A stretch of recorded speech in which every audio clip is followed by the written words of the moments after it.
अस्सलाम वालेकुम। SMTV global के साथ मैं हूं आमना अनफाल। सबसे पहले शामिल करेंगे न्यूज़ हेडलाइंस। लाहौर के मुख्तलिफ इलाकों में बारिश से मौसम खुशगवार हो गया। सूबाई दारुल हुकूमत में सुबह के वक्त हवा के साथ काले बादल छाए और फिर मुख्तलिफ इलाकों में कहीं हल्की और कहीं तेज बारिश हुई। बारिश के बायस गर्मी का जोर टूट गया और मौसम खुशगवार हो गया। इस्लामपुरा, गवाल मंडी, एबिट रोड, हाल रोड, माल रोड, डेविस रोड, गढ़ी शाहो, निश्तर कॉलोनी, गुलशन एरावी, हरबंसपुरा समेत शहर भर में बारिश से मौसम खुशगवार हो गया, जबकि नशेबी इलाके ज़ेरे-आब आ गए। बारिश के बायस बिजली का निज़ाम भी मफलूज हो गया और मुतादिद फीडर स्ट्रिप करने की वजह से कई इलाके बिजली से महरूम हो गए। दूसरी जानिब महकमा मौसमियात के मुताबिक लाहौर और गिरदोनवाह समेत पंजाब के मुख्तलिफ शहरों में आइंदा 24 घंटे के दौरान भी बारिश का इम्कान है। चेयरमैन तहरीके इंसाफ को अहाता अदालत से गिरफ्तार करके बुनियादी हुकूक पामाल किए गए। सुप्रीम कोर्ट का तहरीरी फैसला जारी। सुप्रीम कोर्ट का तफसीली फैसला 22 सफ़हात पर मुश्तमिल है, जिसे chief justice of Pakistan Umar Ata Bandial ने तहरीर किया है। सुप्रीम कोर्ट ने चेयरमैन PTI की गिरफ्तारी का इस्लामाबाद हाई कोर्ट का वारंट गैर कानूनी करार दिया था। फैसले में कहा गया है कि चेयरमैन PTI ने अलकादी ट्रस्ट केस में जमानत कबल अज गिरफ्तारी के लिए हाई कोर्ट से रुजू किया। बायोमेट्रिक के वक्त रेंजर्स ने डायरी ब्रांच में जबरदस्ती घुसकर चेयरमैन PTI को गिरफ्तार किया। रेंजर्स ने हाई कोर्ट के अहाते में शीशे तोड़े, वुकला और अमले को तशद्दुद का निशाना बनाया।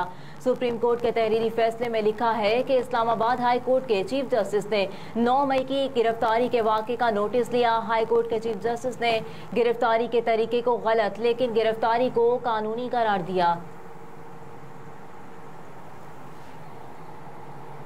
सिंध के सैलाब मुतासरीन की बड़ी तादाद अब तक खुले आसमान तले मौसमी सख्तियां झेलने पर मजबूर। तूफानी बारिशों और सैलाब को गुजरे एक बरस बीत गया, तहम जिला खैरपुर के तालुका कोट DG के गांव वहड़ी मोहाड़ी में मुतासरीन की बड़ी तादाद खुले आसमान तले जिंदगी गुजार रही है। बेयारो मददगार मुतासरीन में इतनी सकत नहीं कि वो अपने बीवी बच्चों और बूढ़े वालिदैन को छत का साया फराहम कर सकें। मानसून बारिशों मुतासरीन के लिए मजीद परेशानी का बायस बन सकती है। शदीद गर्मी के मौसम में खवातीन और बच्चे मसीहाई का इंतजार हैं।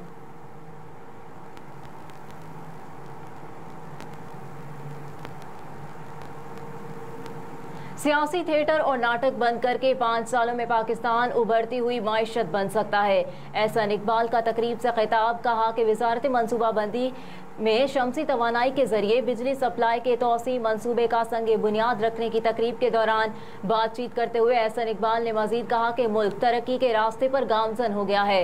किसी शख्स या इदारे ने पाकिस्तान में सियासी गैर यकीनी पैदा करने की कोशिश की तो ये मुल्क से बदतरीन दुश्मनी होगी।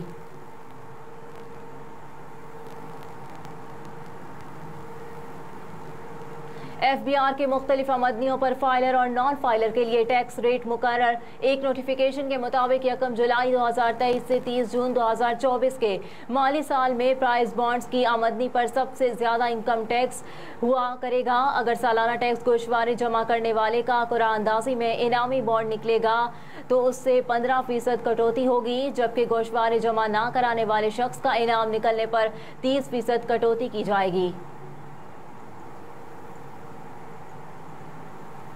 सानहा 9 मई पंजाब हुकूमत हाई प्रोफाइल केसेस में रिहा अफराद की जमानत मनसूखी की अपील दायर करेगी। निगरान वज़ीर आला पंजाब मोहसिन नकवी की ज़ेर सदारत इजलास हुआ, जिसमें 9 मई वाक़यात में मुलव्वस शरपसंदों के खिलाफ कानूनी कार्रवाइयों में पेशरफ्त का जायजा लिया गया। इजलास में हाई प्रोफाइल केसेस में जमानत पर रिहा अफराद की जमानत मनसूखी के लिए अपील दायर करने का भी फैसला किया गया। मोहसिन नकवी ने मुलव्वस 171 शरपसंदों की शनाख्त न होने का नोटिस लेते हुए शनाख्त का अमल जल्द मुकम्मल करने का भी हुक्म जारी कर दिया। निगरान वज़ीर आला पंजाब ने हिदायत की कि तमाम शरपसंदों के खिलाफ केसेस को पेशावराना तरीके से आगे बढ़ाया जाए, टेक्निकल के साथ ह्यूमन इंटेलिजेंस के जरिए मफरूरों तक पहुँचा जाए, प्रोसिक्यूशन के अमल को मजीद मुअस्सर बनाया जाए। मोहसिन नकवी का कहना था कि दहशत गर्दी के इन केसेस को मंतकी अंजाम तक पहुँचाएंगे।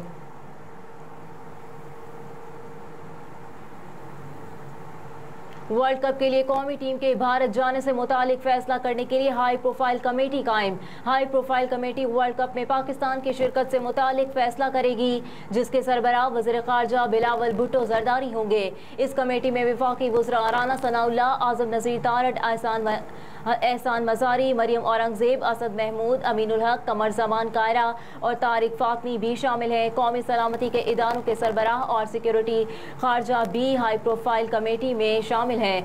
ज़राए के मुताबिक कमेटी भारत में वर्ल्ड कप से मुतालिक तमाम उमूर पर सिफारिशात मुरतब करेगी, जिनकी रोशनी में वर्ल्ड कप में शिरकत का फैसला किया जाएगा। बुरहान वानी की शहादत को 7 बरस मुकम्मल। मकबूजा कश्मीर में शटर डाउन हड़ताल। कश्मीर मीडिया सर्विस के मुताबिक कुल जमाती हुर्रियत कॉन्फ्रेंस ने बुरहान वानी और तहरीक आज़ादी कश्मीर के दीगर शोधा को शानदार खराज अकीदत पेश करने के लिए हड़ताल की है। वाज़ेह रहे कि अगस्त 2015 में मोदी सरकार ने बुरहान वानी के सर की कीमत 10 लाख रुपए मुकर्रर की थी। जुलाई 2016 को भारतीय फौज ने बुरहान वानी को 2 हुर्रियत पसंदों समेत शहीद किया था, जबकि 13 अप्रैल 2015 में भारतीय फौज ने बुरहान वानी के भाई को हिरासत के दौरान शहीद किया था।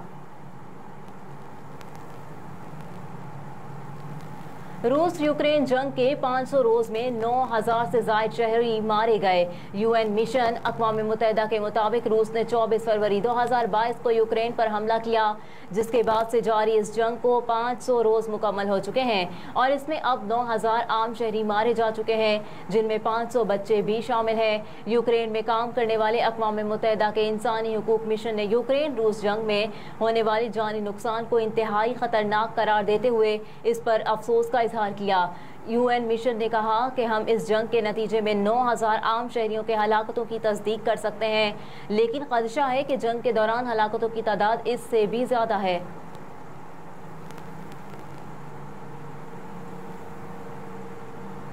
और रजब तैयब एर्दोगान का नेटो मेंबरशिप के लिए यूक्रेन की हिमायत का ऐलान।